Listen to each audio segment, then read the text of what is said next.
Huzurabad BRS MLA ఆకడాలు ఒక్కటొక్కటిగా బయటపడుతున్నాయి. సొంత పార్టీ కార్యకర్తల నుంచి సామాన్య ప్రజల దాకా ఎవ్వరినీ వదలలేదు. ఆయన బారిన పడ్డవారు ఒక్కరొక్కరుగా బయటకొస్తున్నారు. ఉద్యోగాలు ఇప్పిస్తానని నిరుద్యోగుల నుంచి లక్షల్లో వసూలు చేశారని తెలుస్తోంది. అధికార పార్టీని పదవిని అడ్డుపెట్టుకుని అరాచకాలకు తెగబడ్డారని ఆరోపిస్తున్నారు. అధికారం కోల్పోవడంతో బాధితులు బయటకొస్తున్నారు.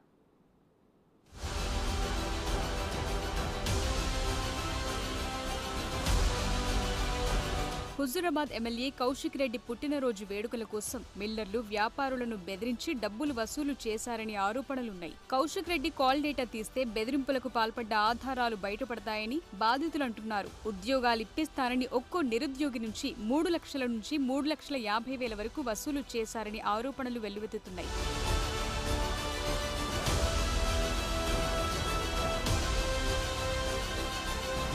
అప్పటి హుజూరాబాద్ కాంగ్రెస్ పార్టీ అధ్యక్షుడు చెల్పూర్ మాజీ సర్పంచ్ నేరెళ్ల మహేందర్ గౌడ్ కు కోర్టులో ఉద్యోగం ఇప్పిస్తానని నమ్మించి 2015లో 20 లక్షల రూపాయలు తీసుకున్నారు. పని చేయకుండా ఏళ్ల తరబడి సతాయిస్తుండటంతో ఇచ్చిన డబ్బుల కోసం నిలదీస్తే తప్పుడు కేసులు పెట్టి జైలుకు పంపించారని మహేందర్ గౌడ్ ఆరోపిస్తున్నారు.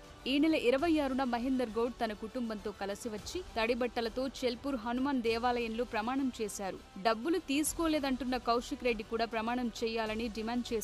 కౌశిక్ రెడ్డి చెల్పూర్ రాకపోవడంతో సవాల్ స్వీకరించడానికి ఇంట్లో ఉండి దేవుడిపై తప్పుడు ప్రమాణం చేశారని మహేందర్ గౌడ్ ఆగ్రహం వ్యక్తం చేశారు. తనతో పాటు సుమారు 100 మందికి పైగా ఉద్యోగాలిప్పిస్తానని డబ్బులు వసూలు చేసి మోసం చేశారని మహేందర్ గౌడ్ ఆరోపిస్తున్నారు. కోర్టులో నౌకరు పెట్టిస్తాను పైసలు వసూలు చేసిన కౌశిక్ రెడ్డి నేను పైసలు అడిగితే గత 2 సంవత్సరాల కాలంగా నా పైసలు కావాలని అడిగితే నా మీద అక్రమంగా ఆడవాళ్లతో కేసు పెట్టించి 21 రోజులు జైల్లో నన్ను అక్రమంగా బంధించిన దుర్మార్గుడి కౌశిక్ రెడ్డి అని చెప్పి సందర్భంగా తెలియజేస్తున్నాం. కౌశిక్ రెడ్డి గారు, నీకు ఈ నియోజకవర్గంలో నీ వసూళ్ల కట్టమత్తాడు, నీ ఇసుక వసూళ్ల కట్టమత్తాడు, నీ దందాల కట్టమత్తాడు అని చెప్పి ప్రభాకర్ నా మీద అక్రమ ఆరోపణలు చేస్తున్నావు. కౌశిక్ రెడ్డి అవి మానుకోవాలని చెప్పి సందర్భంగా మేము హెచ్చరిస్తున్నాం. జమ్మికుంట మండలం బిజిగిర్ షరీఫ్ కు చెందిన రిటైర్డ్ ఉద్యోగి మల్లారెడ్డికి హైదరాబాద్ లో ఉన్న భూ సమస్యను పరిష్కరిస్తానని నమ్మించి 20 లక్షల రూపాయలు వసూలు చేశారని బాధితులు ఆరోపిస్తున్నారు. సమస్య పరిష్కరించకపోగా ఇచ్చిన డబ్బులు తిరిగివ్వమంటే ఇప్పటికీ మల్లారెడ్డిని ఇబ్బంది పెడుతున్నారని ఆవేదన వ్యక్తం చేస్తున్నారు. వీణవంక మండలం కిష్టంపేటకు చెందిన సిద్దెల్లి మైపాల్ రెడ్డికి ఉద్యోగం ఇప్పిస్తానని చెప్పి మోసం చేశారని ఆరోపిస్తున్నారు. డబ్బులివ్వకుండా ఇబ్బంది పెడుతున్నారని వాపోతున్నారు.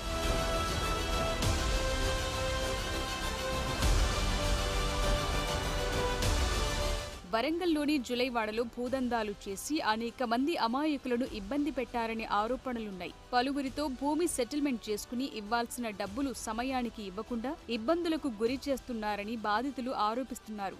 ఇక కార్పొరేషన్ ఎన్నికల్లో టికెట్లు ఇప్పిస్తానని కింది స్థాయి నేతలు కార్యకర్తల నుంచి డబ్బులు వసూలు చేశారని ఆరోపణలున్నాయి.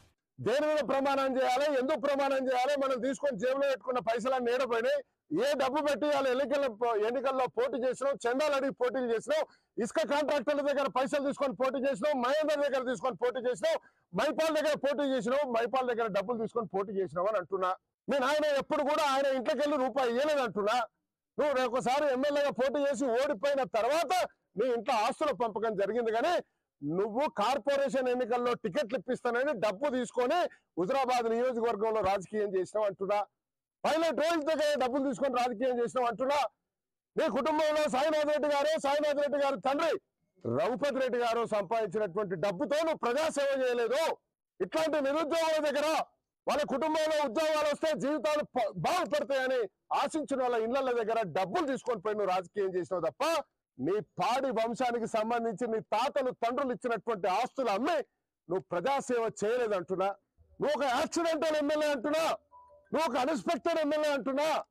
కౌశిక్ రెడ్డి ఆగడాలకు ఎంతో మంది అమాయకులు బలవుతున్నారని బాధితులు చెప్తున్నారు. ఉద్యోగాలు ఇప్పిస్తానని నిరుద్యోగుల నుంచి పెట్రోల్ బంకులకు అనుమతులు ఇప్పిస్తానని వ్యాపారుల నుంచి లక్షల్లో దండుకున్నారని ఆరోపణలు వెల్లువెత్తుతున్నాయి.